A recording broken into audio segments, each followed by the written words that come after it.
Azərbaycanda toy mədəniyyəti xalqımızın ən gözəl adətlərindən biridir. Lakin etiraf etməliyik ki, bugün toylarımızda israfçılıq həddini aşmış vəziyyətdədir. Şadlıq evlərində, süfrələrdə artıq qida tullantıları, sonsuz menü çeşidləri, dekorasiya və şou xərcləri əndazəni aşır. Tonlarla kebablar zibilə atılır, amma ət ala bilməyən minlərlə ailə var. Bu, nə dini baxımından, nə milli ənənə baxımından, nə də iqtisadi məntiqlə izah oluna bilməz. Bizim toylarımız sevinç məclisi olmaqdan çıxıb, sanki sosial yarışa çevrilib.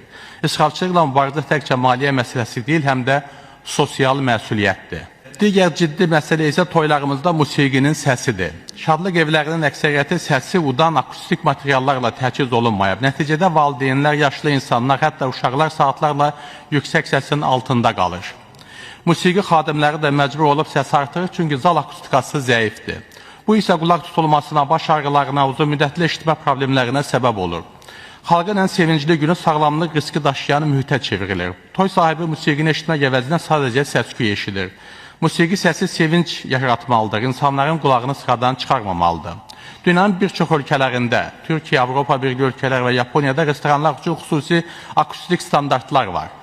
Musiqinin səs gücü azdə 85-90 dB həddini keçə bilməz. Bu hədd insan qulağı üçün təhlükəsiz hesab edilir. Zalın divarları səsi udan panellərlə, tavan xüsusi akustik örtük ilə təmin olunur. Bizdə isə bir çox şadlıq evində bu tələblər yoxdur. Nəticədə musiqinin səsi 110-110 dB həddinə qədər yüksəlir ki, bu da sağlamlıq üçün çox təhlükəlidir. Təklif edirəm ki, şadlıq evlərinin lisenziyalaşdırılmasında və yaxud icazə verilməsində akustik standartlar məcburi olsun. Səs gücü üçün yuxarı limit tətbiq edilsin, akustik panellər və səs izolyasiya dövlət standartının bir hissəsinə çevrilsin.